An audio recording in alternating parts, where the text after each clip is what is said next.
Elle y vient tous les lundis. Ici aussi, la situation a changé au cours des dernières années. Avant, on recevait surtout des personnes sans emploi ou sans domicile. De plus en plus, les clients des restos sont des gens qui vont travailler tous les jours, sauf que leur salaire ne suffit plus pour vivre. Et donc, par exemple, pour vous, ce serait pas possible d'acheter des bananes? Vous savez, le prix des fruits et légumes est variable. En hiver, c'est plus cher. Et à ce moment-là, ça devient difficile avec mon budget. Et comment explique-t-on à une petite fille qu'elle n'aura pas de fruits au dessert? C'est sûr, elle n'est pas forcément ravie. Mais je crois qu'elle comprend la situation. Elle n'est pas grande, mais elle comprend. Ici, on distribue des produits alimentaires à environ 200 clients par jour. Ces produits, issus de la grande distribution, sont devenus indispensables à un grand nombre de familles. Les produits sont frais, mais doivent être consommés vite. Les dates limites de conservation sont courtes. La première fois qu'Ania est venue ici, c'était au mois d'octobre.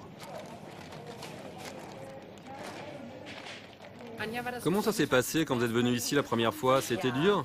Oui, c'était gênant pour moi. Je ne voulais pas vivre de la charité, mais maintenant je m'y suis habituée.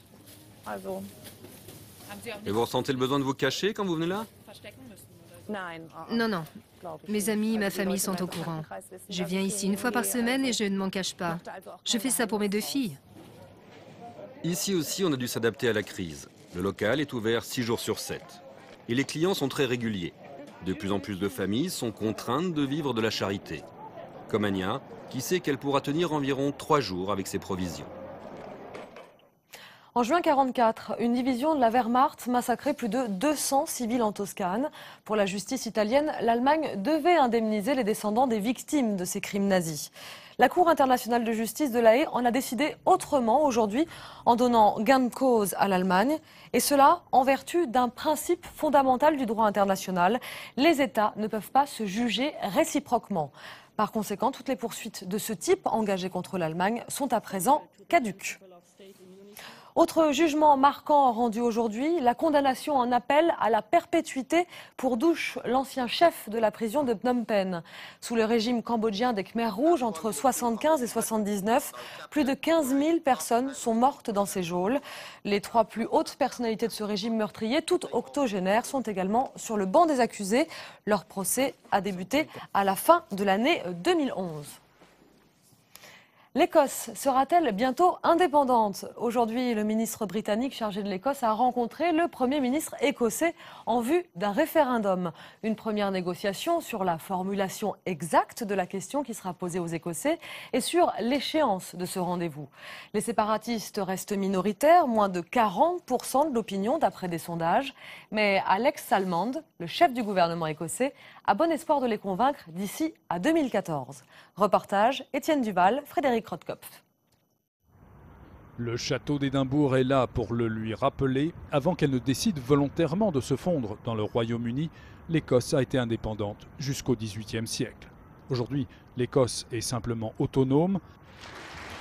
Son Premier ministre actuel, l'indépendantiste Alex Salmond, est convaincu qu'il peut à nouveau couper les ponts avec l'Angleterre. Son ambition est crédible. Réélu l'an dernier avec une majorité absolue, il prévoit d'organiser un référendum en 2014. C'est une occasion unique pour l'Écosse, la plus importante depuis 300 ans. Il est juste que nous prenions notre temps. Ce qu'il y a de plus important, c'est de présenter de façon positive cette perspective. En règle générale, en politique, ce qui remporte le débat remporte les élections. Alex Salmond rencontrait ce jour-là des jeunes pour parler de la lutte contre le chômage. Celui-ci touche ici comme en Angleterre près de 25% d'entre eux. L'indépendance rendrait-elle l'Écosse plus prospère? La question divise l'opinion, y compris dans cette petite entreprise qui fabrique l'un des produits d'exportation les plus emblématiques du pays. Lorsque le gouvernement ferme une entreprise, c'est toujours une Écossaise. Je le sais, j'ai perdu plusieurs emplois. Alors il vaut mieux que nous y allions seuls pour reprendre le contrôle de notre énergie, de notre pétrole. J'ai de nombreux amis qui habitent l'Angleterre. Certains membres de ma famille sont anglais. Je suis totalement contre. Actuellement, c'est cette opinion qui l'emporte. Les nationalistes ont beau avoir pris le contrôle du Parlement d'Édimbourg, leurs électeurs hésitent à sauter le pas vers l'indépendance. Pour cette députée travailliste, la solidarité avec l'Angleterre est indispensable en temps de crise. Nous sommes beaucoup plus forts au sein du Royaume-Uni. Cela nous permet de nous confronter aux gros problèmes comme le chômage, la crise, la pauvreté des enfants. Il vaut mieux appartenir à une entité plus vaste.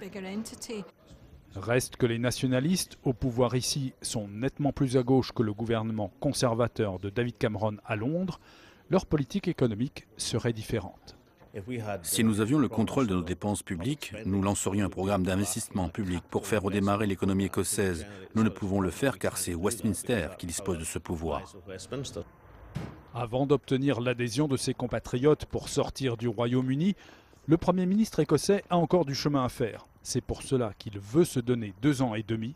D'ici là, se dit-il, tout peut encore arriver. Retour au Maroc pour Génération Révolution. C'est depuis Tanger que Samad Bahar a vécu le printemps arabe. Proche des militants d'attaque de son pays, il attend la libération progressive de son peuple, et cela en chanson.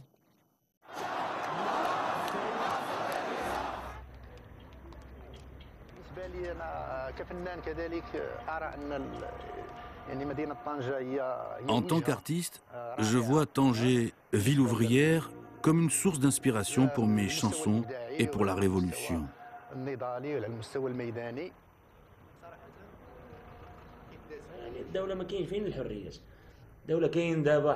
Dans ce pays, il n'y a pas de liberté. En ce moment, il y a une vague d'interpellations et d'interrogatoires parmi les jeunes militants, ici, à Tanger et ailleurs. Pour moi, il n'y a pas de liberté. Et il n'y a eu ni progrès, ni garantie d'amélioration.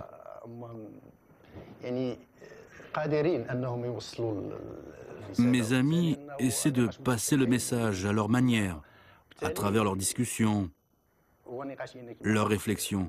Mais il y a d'autres façons de dire les choses.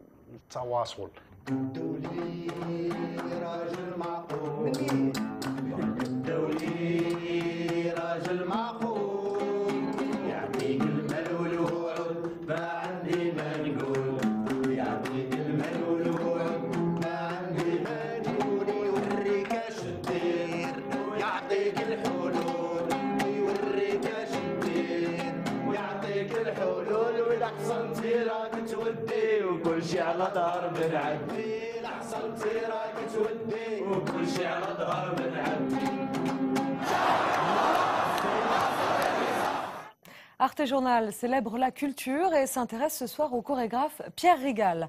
Ancien sportif de haut niveau, il est venu à la danse tardivement après des études de cinéma et de mathématiques. Son dernier spectacle a été programmé au Festival d'Avignon. Sa nouvelle chorégraphie, Standard, est à voir au Festival Suresnes Cité Danse jusqu'au 12 février. Pierre Rigal revient dans sa création sur l'un des événements marquants du quinquennat Sarkozy, le débat sur l'identité nationale. Frédéric Cantu, Éric Bergeron.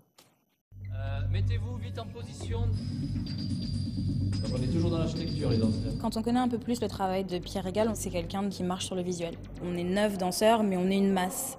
On fait un tout, on forme un tout, et ce tout forme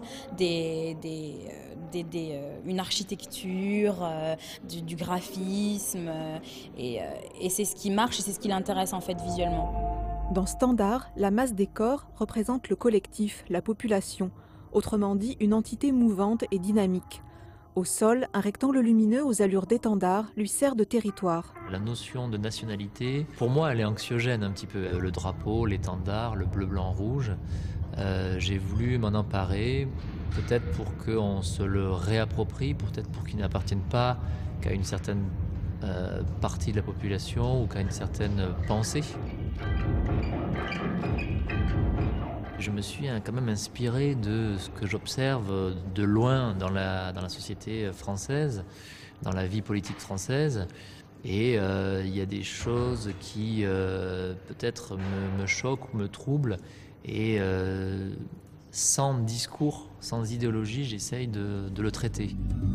Standard s'intéresse donc à l'expression de la singularité dans un monde où l'uniformisation de la culture et la normalisation des comportements ne laissent guère d'échappatoire.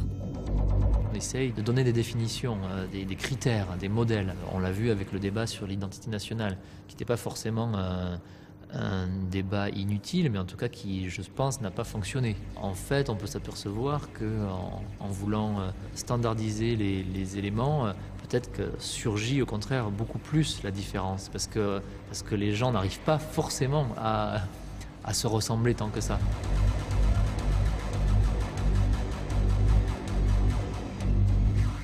Chorégraphiquement, je ne peux pas donner un message en fait. Et je ne veux pas donner de message. Je pense qu'un spectacle, une œuvre chorégraphique ou théâtrale, elle a d'autres outils pour exprimer quelque chose qui est au-delà du rationnel, au-delà du dissible, au-delà de plus dans les émotions. Sans vouloir résoudre les maux de la société contemporaine, Pierre Régal prouve que la danse a le pouvoir d'insuffler une certaine humanité à des problématiques qui en sont parfois cruellement dépourvues. Voilà, c'est la fin de cette édition. Merci de l'avoir suivi. On se retrouve demain à 19h45, si vous le voulez bien, sur Arte, bien entendu. Dans un instant, le magazine 28 minutes se penche sur la pensée unique et la langue de bois avec François Rollin et Patrick Besson. À 20h35, un thriller écologique sur fond de marée noire vous tend les bras. C'est Valparaiso. Excellente soirée. Tchuss und bis morgen.